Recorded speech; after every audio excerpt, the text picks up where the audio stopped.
Hello there and welcome to The Big Picture. I'm Tracy Shilshi, and today our focus is on China and India. Both the countries held their upgraded strategic dialogue last week to shore up bilateral ties amid discussions to resolve differences over Beijing's reluctance to support the nuclear supplies group bid, as well as a UN ban on Jaish-e-Mohammed chief Masood Azhar.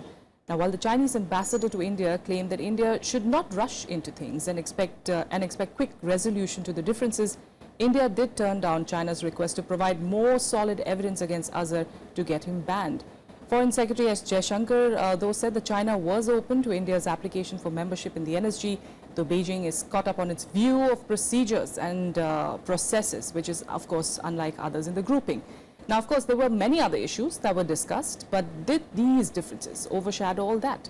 Let's find out what are the key takeaways from the dialogue. Joining us on the show today, we have former Ambassador Shiv Mukherjee with us here on the panel. We have retired Commodore C. Uday Bhaskar, who's also the Director of Society for Policy Studies, Raviprasad Narayanan, Associate Professor with the Center for East Asian Studies at JNU, and Sanjay Kapoor, editor of Hardnews. Commodore Bhaskar, if I could start with you first, and just starting with that, there were quite a few issues that were discussed, some of them, in fact, Afghanistan, the nuclear issue as well. But did these two differences, these two issues really overshadow what else was discussed? I would say yes, because if you look at the fine print of the media statements that have come from both sides, it appears that when Dr. Jaishankar, the Foreign Secretary, was in Beijing, and in as much as they spoke about an upgraded dialogue, there was specific reference to the nuclear suppliers group as also the 1267 resolution in the Security Council, and the fact that China has used the equivalent of a technical hold in preventing the identification of Masood Azhar in the manner that the other four members of the Security Council had wanted. So to that extent, I would say that the visibility accorded to these two issues was of a much higher order, though now it appears that there were other issues that also came onto the table, including the possibility that perhaps India and China could work towards some kind of a common objective in relation to Afghanistan. As an analyst, I found that, well, at one level intriguing, and perhaps also I would say something to be welcomed if India and China can indeed find a common objective in a regional context, given the fact that Pakistan has led to this degree of dissonance as far as New Delhi and Beijing are concerned. Absolutely, and in fact India has said that the dialogue was constructive and positive. Ambassador, do you agree that despite these differences, there is of course some common ground that was met in that dialogue? As far as India and China are concerned, I would hesitate to draw definitive conclusions after any single round of talks. I mean, the differences, the outstanding disputes between our two countries are of very long standing, and they have defied solution over the years. In fact, over the last couple of years, I'd say the situation has become even more complicated. As far as India is concerned, we have now China much more heavily invested in Pakistan than it ever was.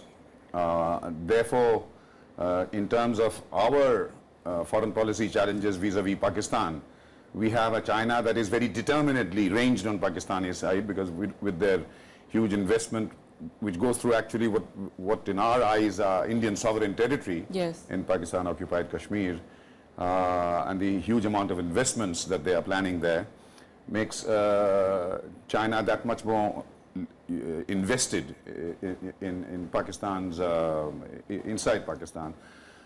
Given all that, I would agree that, I pretend to know inside knowledge, but going by the press accounts and the joint statements that have issued after the meeting, perhaps, as was reported in the press, there may have been some what we call euphemistically narrowing of differences.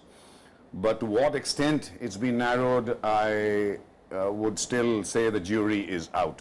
China does nothing without a quid pro quo. Its track record shows that.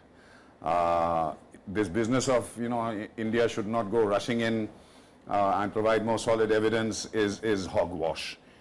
if 4 out of the P5 agree Yes. on Masood Azhar and China alone puts a technical hold for the second time, then I mean, you know, the conclusion I draw is very simple, that China is not willing for political reasons to accommodate what it should, given all the evidence that is already out there in the public domain. Yes. So I think the talks may have had some substantive content, but I would hesitate to draw any really optimistic conclusions based on just one round of talks. That kind of thing doesn't happen with China. Yes. Professor, when we spoke a few days back about this particular issue, you were of the opinion that, you know, it's a relationship that has gone on for decades now. And, you know, yes, we do have ups and downs.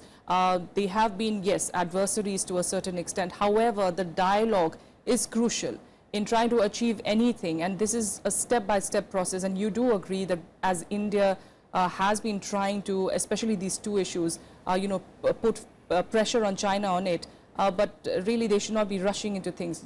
That was your opinion. Yes, I personally believe that the forums for discussion of all outstanding issues are actually quite narrow. And if you were to look at Sino-Indian relations from a very constructivist point, we need very many more forums for interaction. For instance, we keep complaining about this adverse trade balance. So why not sequester a particular position and create a trade representative so that the two countries can have a new forum to discuss all outstanding issues related to trade. That way, our decision-making process is complemented by yet another new facet which enters into the relationship. And also, this doesn't encroach upon the core issues where we differ with each other. Second is, what caught my attention was this entire dialogue was called Restructured Strategic Dialogue. Yes. So what is the restructuring all about is something which one would want to know. And also, when China speaks a language of joint development projects, one has to analyze this thoroughly, deconstruct the same, because China has been using this phraseology when it comes to the East China Sea disputes, also the South China Sea disputes, when it talks in terms of not giving up its sovereignty claims, but willing to work on joint development. So what does this mean? We need to break up, splice the whole issue and figure out what China means by putting forward this and which has crept into the text. Then comes the question of Afghanistan. If you were to ask me, I think it may not be a bad idea for India to be an observer at this conference. Staying away from this conference only encourages us to be dismissive of whatever decisions have been taken without participating in the deliberations. And yes, so that is where we are at this moment. Absolutely. So China, of course, has maintained its stand, Sanjay. Do you think this time around, India was a bit more combative? Do you think the response was a bit more robust as compared to earlier? You know, India, if you go by the Chinese version of the report, they thought that there was nothing much really happened between the talk that took place, whereas the feedback that we are getting from our side, based on a couple of reports that have appeared in the newspaper, it seemed like there was a step forward. But we must recognize that since the time you had Mr. Donald Trump as the President of the United States of America, both the countries are actually exploring what is going to be like in a world where you have somebody who's going to jettison whatever was the US policy. So earlier, Mr. Trump spoke with the Taiwanese leader, and seemed as if he was not committed to one China policy. Then he went back, and before that, he appointed an ambassador who's supposed to be very close to pro-Chinese. And now we get to hear reports about the Chinese president and Mr. Donald Trump meeting. And there are also some kind of suggestions that when you have the Silk Route conference or summit in Beijing, Mr. Donald Trump may show up. So, these are very, very uncertain times. So, it is all right that, our foreign secretary may have gone there looking very combative. But I think there is an attempt to figure out where we actually stand on key issues, because China, as their media has conveyed very categorically, they fancy themselves as a they want India to admit the asymmetry between the two of them when it comes to economy, when it comes to their military strength, and every which way you look at that, look at the two countries. So they want for India to recognize their strength and to deal with that. India is rather uncertain. Earlier, you know, they were very sure about the backing they were getting from the United States of America. On some occasion, they may have actually gone a bit too far in dealing with China. If you look at all of last year, it was a period of tension. We were name calling, especially after NSG. We were saying that one country has been responsible for stalling our entry and holding China responsible justifiably on the issue of Masood Azhar, you know, especially when they put the matter on technical hold. So time and again we're pushing China all the time. But now I think when the Foreign Secretary has gone there, there is a certain amount. I think there is more circumspection now than what it was earlier. All right, all right.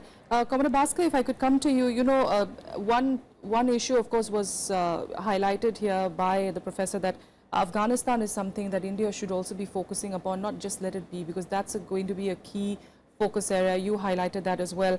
You know, that strategic competition that is kind of being poised at this point of time in the Indo-Pacific region.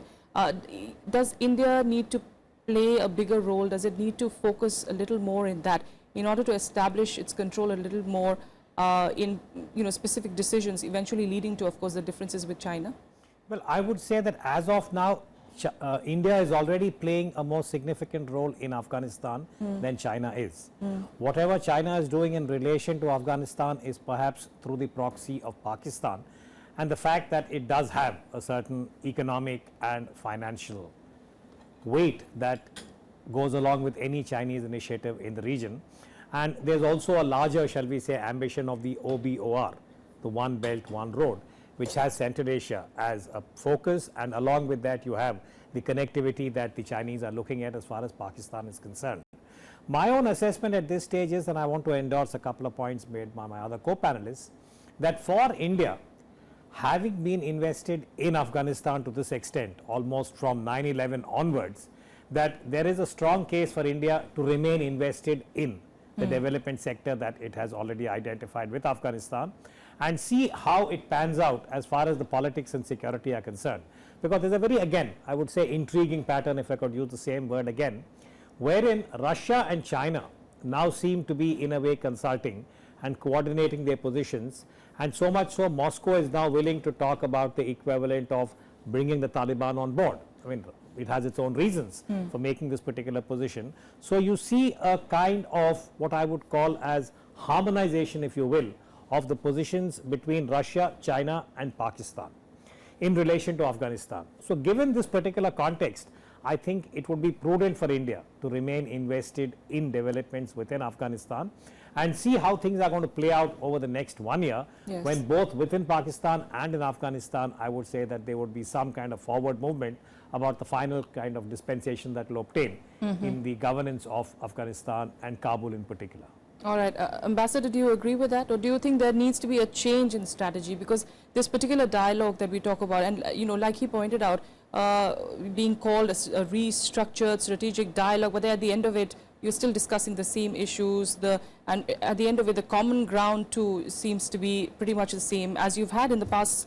How many years? You've had like some 30 dialogue mechanisms that have, you know, taken place. Is there a need for India to change its strategy? You know, you don't change strategy without having a reason for it. I mean, I agree with Uday.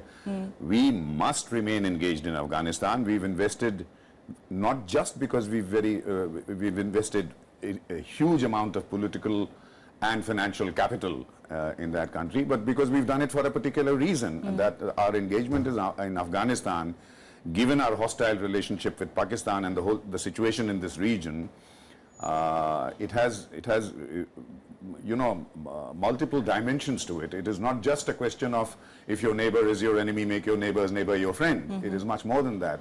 There is, and when you talk of change, the change will come intrinsically, because foreign policy, as Uday mentioned quite correctly, this change in the dynamics in Afghanistan with respect to Russia and China. Foreign policy is dynamic. The situation does not stay static.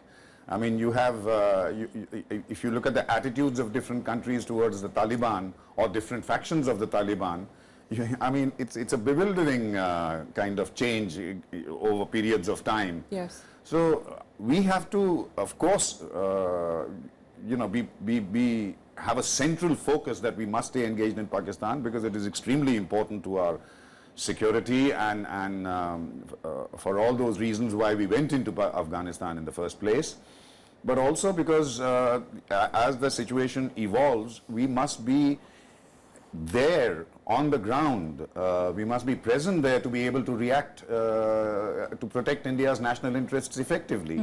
It's not, in a situation like that, it simply isn't, you know, it simply isn't, not just not possible. I mean, it's not supportive of our national interest to sort of stay aloof, watch, and then walk in when we think the opportunity is propitious. So there's no question about the fact that as far as changing strategy is concerned, as I said, the changing of the strategy will depend on circumstances. We'll have to be nimble enough and flexible enough within the parameters of that core national interest policy to be able to adjust our policies. But those are questions of nuance, of tactics.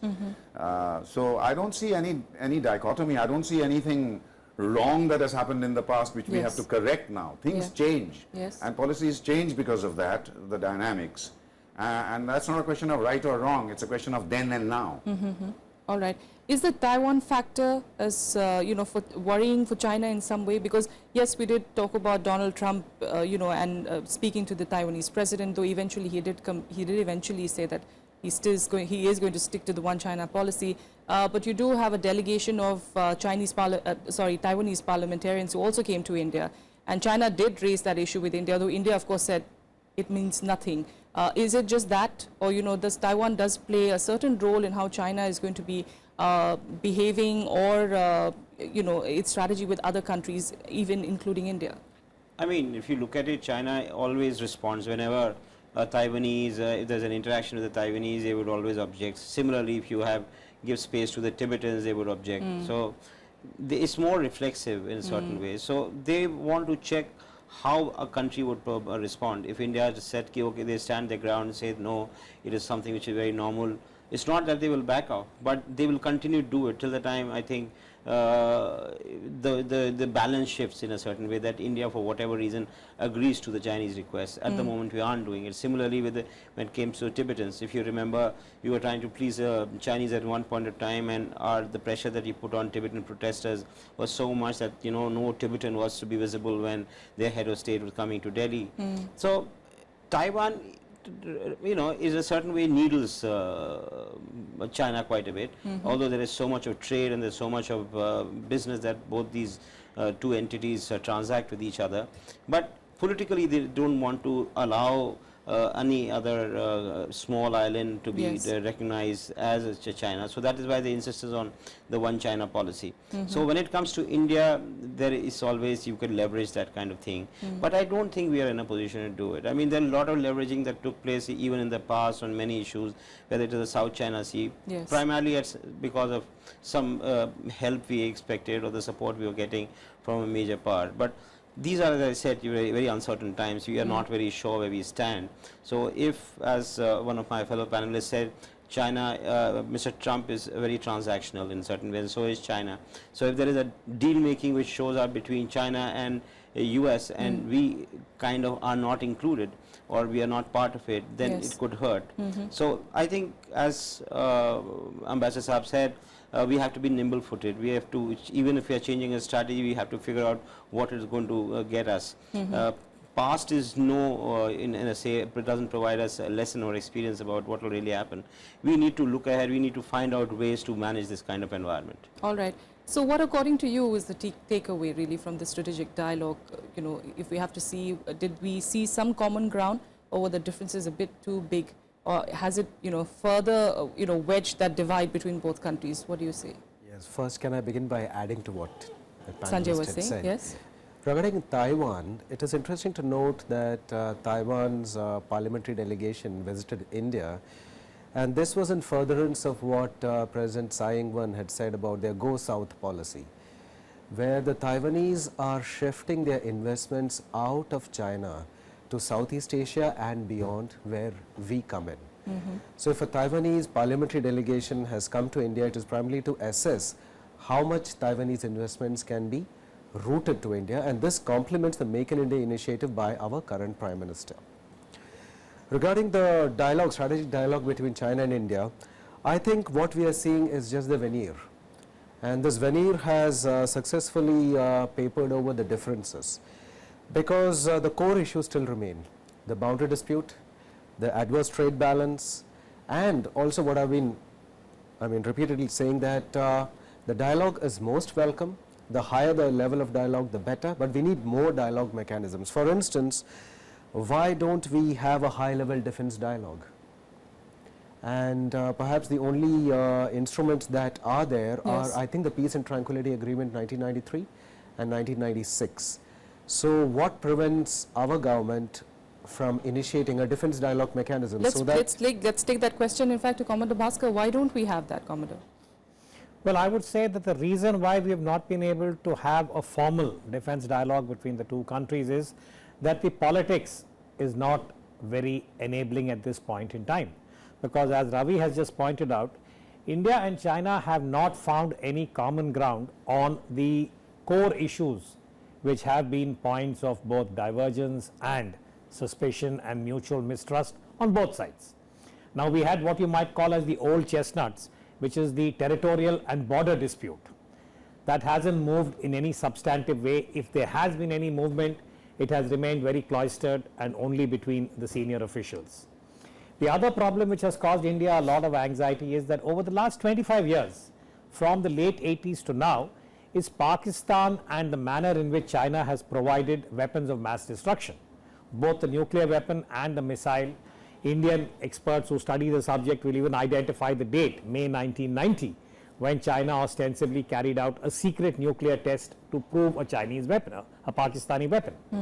Now, we know that over the last 25 odd years, Pakistan in turn has used that particular capability to enhance its ability to engage in terrorism directed against India, and Mumbai is the best example. So now we are adding more to the kind of baggage, if you will, where you have the NSG and the Masood Azhar. So to that extent, I would say the politics between India and China do not allow for any kind of dialogue, because to the credit, let me add this, Tracy, both sides have been able to maintain that spirit of peace and tranquility along this undefined line of actual control. And we saw that, I would say, at its most vivid when President Xi Jinping was here in India. So to that extent, I think that particular sanctity, where neither side is exchanging ordnance, has been maintained. That, I think, should be recognized and respected. But for any kind of other movement, they are doing things at the tactical level. They exchange the sweetmeats and, greeting each other on certain days, but nothing which is substantive. To that extent, I'd still make the point that the politics is not enabling for that kind of a dialogue. Yes, which is exactly why I was asking, is there a need to change our tactics? Because everything seems good on paper, but on the ground, really, we don't see much difference in how things stood a few years back to even now. Sanjay, do you agree that there's no need to change tactics? We need to just go with how we have been doing it so far? No, I've been, in fact, the last time I was speaking here, I've been very clear that you need to be more creative, and you need to build up your core strength to even negotiate better. And if you don't change your strategy with the way you deal with it, there is an issue about one belt, one road, or China has been asking that you become part of the China-Pakistan economic corridor. Yes. We've taken a stand that, because it goes through our sovereign territory, we cannot deal with it. The fact is the Chinese have spent $46 billion, and you have to figure out a way how to somehow either take advantage or subvert. I mean, this is what I say. I mean, you either in a position to destroy. If you can't, you take advantage of it. and we must recognize the kind of multiplier effect it would have on that region. Yes. It could be transformative for a country like Pakistan, and Pakistan thinks that it can change. Yes. Although there are people who have studied the project and they think that Pakistan may not benefit as much China would. But the thing is that we need to have a plan. I don't know whether we have a strategy how to deal with CPEC. Yes. And it's right there. Yes. And is that going to be the next flashpoint? I mean, if it had to be a big issue by now, it would have been. So clearly, India is watching it, but it does claim that it's like you also pointed out, it is hinging on its sovereignty, and that is one of the reasons why, of course. I wouldn't call it a flashpoint. Yes. I mean, because that has connotations. Yes. Certainly, it's a problem. That's exactly where I mentioned when I was talking about the strategy. There's a whole lot of talk which I hear from people who comment on foreign policy of India as well as foreign policy of any country, that we must have consistency. Well, you know what Emerson said, that a foolish consistency is the hobgoblin of small minds. Consistency is not sometimes is not possible because the situation is changing. Foreign policy operates in a particular context, and that context changes. So let me be brief, since we're coming to the end of the program. Yes. Let me be very brief. China is going to be, in a few years' time, the largest economy in the world. Its economy is 5 times larger than India. It is highly militarized, a very efficient military. It has a very clear vision of what it wants to be in the world. First dominate Asia, and later on perhaps be a superpower. We are their southern neighbor with outstanding disputes with China. We must neither be hyper about our strength, Yes. like, all this talk about let's use Tibet, let's use the Dalai Lama, let's use Taiwan. It doesn't work, unless we are able and have the strength, economic and military strength, to follow through on that. These are just empty, breast beating, which I wouldn't call foreign policy. We have to do what we have been doing, but perhaps, as Sanjay said, do it in a more coherent fashion. China is ringing us around. Yes. Pakistan and other countries. The string of pearls is a reality. Yes. The China watches us when we find partners which may be helpful in the future. Yes. Japan, Australia, the US. The US again, now for instance, there you can't be consistent, because now we have a president who doesn't allow you to be consistent. Yes. I mean, he changes his mind from Every day. one statement to the Yes. next Twitter. Yes. So in that context, we have to see to our strengths and see to our national interest, and within the facts, as I mentioned, about what China is in Yes. terms of its capabilities, and ours in terms of our capabilities, there is no, I think, alternative to engaging with China. Some of the statements made by all 3 panelists, who are with me here, are very significant. That, for instance, I'm running short of time, sir. Yes. The question of elevating the dialogue. It need not be a defense dialogue. That would be desirable, but the situation is not propitious. So Yes. you lift the political interaction. So we have to find, in the context of the times, ways and means to go ahead. And engagement is inevitable. This Yeah. is not a time when we, as I said, hyperactive on either moan and whine about how weak we are, or beat your chest about how strong we are. Yes. That's not foreign policy. All right. I don't think anyone could have summed that better. Thank you, Ambassador, for joining me, Sanjay, and Professor as well, and Commodore Bhaskar. Thank you for joining me. That's all the time I have on the picture. I'm sorry. We'll come back again tomorrow with another topic. Thank you for joining me for the moment.